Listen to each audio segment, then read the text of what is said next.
اعوذ باللہ من الشیطان الرجیم، بسم اللہ الرحمن الرحیم۔ السلام علیکم دوستو، امید کرتا ہوں کہ آپ سب خیریت سے ہوں گے۔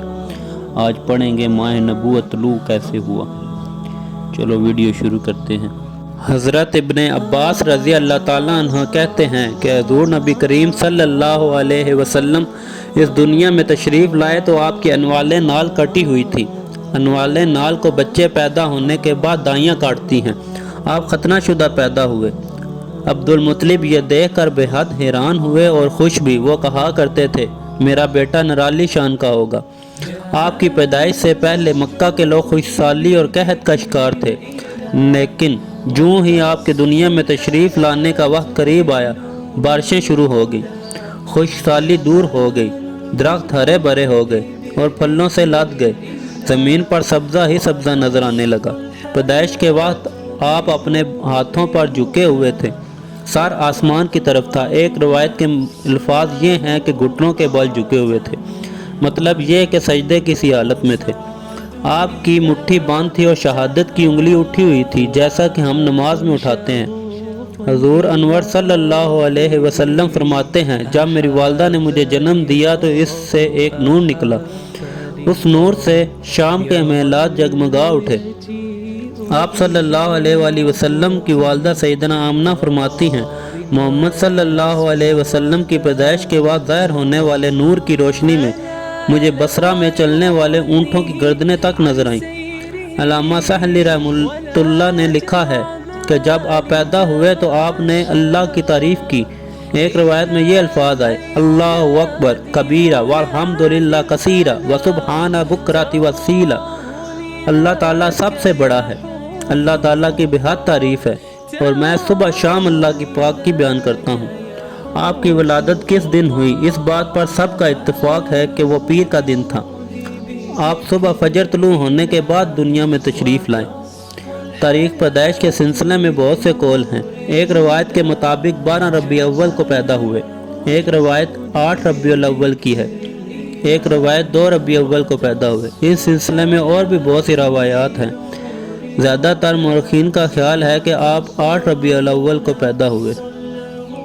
تقویم کے طریقہ کے حساب سے جب تاریخ نکالی گئی تو 9 ربیع الاول نکلی، مطلب یہ کہ اس بارے میں بالکل صحیح بات کسی کو معلوم نہیں۔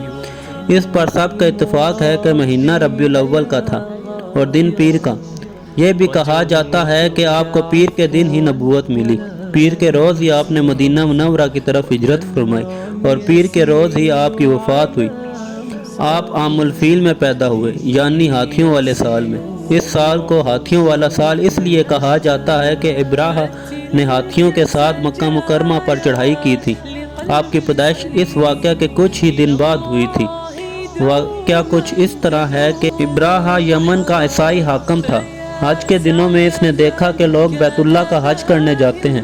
اس نے اپنے لوگوں سے پوچھا یہ لوگ کہاں جاتے ہیں؟ اسے جواب ملا بیت اللہ کا حج کرنے کے لیے مکہ جاتے ہیں۔ اس نے پوچھا بیت اللہ کس چیز کا بنا ہوا ہے؟ اسے بتایا گیا پتھروں کا۔ اس نے پوچھا اس کا لباس کیا ہے؟ بتایا گیا ہمارے ہاں سے جو دھاری دھار کپڑا جاتا ہے اس سے اس کی پوشاک تیار ہوتی ہے۔ ابراہ عیسائی تھا۔ ساری باتیں سن کر اس نے کہا مسیح کی قسم میں تم لوگوں کے لیے اس سے اچھا گھر تعمیر کروں گا۔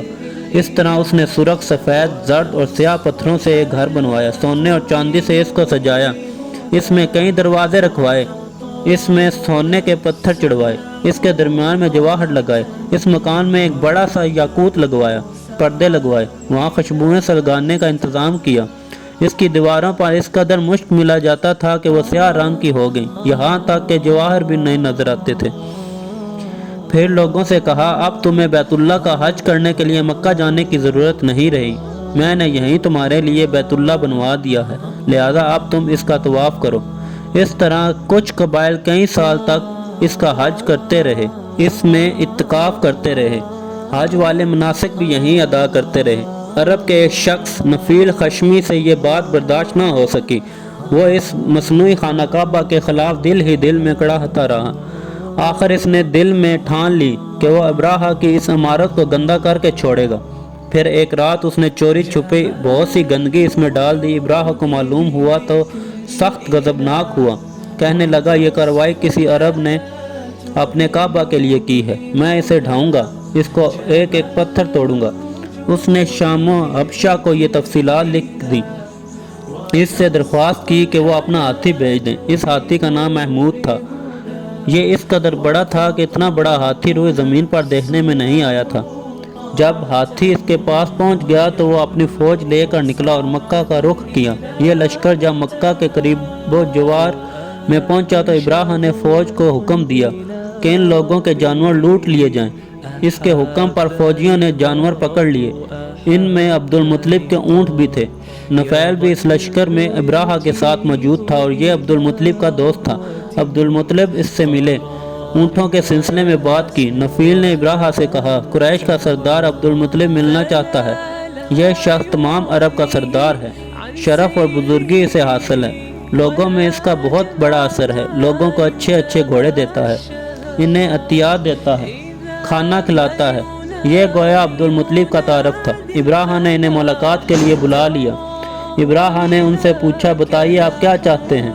انہوں نے جواب دیا، میں چاہتا ہوں میرے اونٹ مجھے واپس مل جائیں۔ ان کی بات سن کر ابراہ بہت حیران ہوا۔ اس نے کہا، مجھے تو بتایا گیا تھا کہ آپ عرب کے سردار ہیں، بہت عزت اور بزرگی کے مالک ہیں، لیکن لگتا ہے مجھ سے غلط بیانی کی گئی ہے، کیونکہ میرا خیال تھا آپ مجھ سے بیت اللہ کے بارے میں بات کریں گے جس کو میں گرانے آیا ہوں اور جس کے ساتھ آپ سب کی عزت وابستہ ہے، لیکن آپ نے تو سرے سے اس کی بات ہی نہیں کی اور اپنے اونٹوں کا رونا لے کر بیٹھ گئے، یہ کیا بات ہوئی؟ اس کی بات سن کر عبد المطلب بولے، آپ میرے اونٹ مجھے واپس دے دیں، بیت اللہ کے ساتھ جو چاہیں کریں، اس لیے کہ اس گھر کا ایک پروردگار ہے، وہ خود ہی اس کی حفاظت کرے گا، مجھے اس کے لیے فکر مند ہونے کی ضرورت نہیں۔ ان کی بات سن کر ابراہ نے حکم دیا، ان کے اونٹ واپس دے دیے جائیں۔ جب انہیں ان کے اونٹ واپس مل گئے تو انہوں نے ان کے سموں پر چمڑے چڑھا دیے، ان پر نشان لگا دیے، انہیں قربانی کے لیے وقف کر کے حرم میں چھوڑ دیا تاکہ پھر کوئی انہیں پکڑ لے تو حرم کا پروردگار اس پر غضبناک ہو۔ پھر عبد المطلب ہیرا پہاڑ پر چڑھ گئے، اس کے ساتھ ان کے کچھ دوست تھے۔ انہوں نے اللہ سے درخواست کی، اے اللہ، انسان اپنے سامان کی حفاظت کرتا ہے، تو اپنے سامان کی حفاظت کر۔ ادھر سے ابراہ نے اپنا لشکر لے کر آگے بڑھا اور وہ خود ہاتھی پر سوار لشکر کے درمیان موجود تھا۔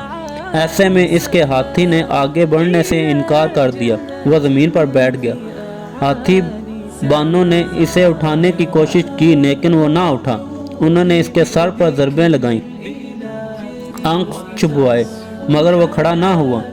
کچھ سوچ کر انہوں نے اس کا رخ یمن کی طرف کیا تو وہ فوراً اس طرف چلنے لگا۔ اس کا رخ پھر مکہ کی طرف کیا گیا تو پھر رک گیا۔ ہاتھی بانوں نے یہ تجربہ بار بار کیا۔ آخر ابراہ نے حکم دیا، ہاتھی کو شراب پلائی جائے تاکہ نشے میں اسے کچھ ہوش نہ رہ جائے اور ہم اسے مکہ کی طرف آگے بڑھا سکیں۔ چنانچہ اسے شراب پلائی گئی لیکن اس پر اس کا بھی اثر نہ ہوا۔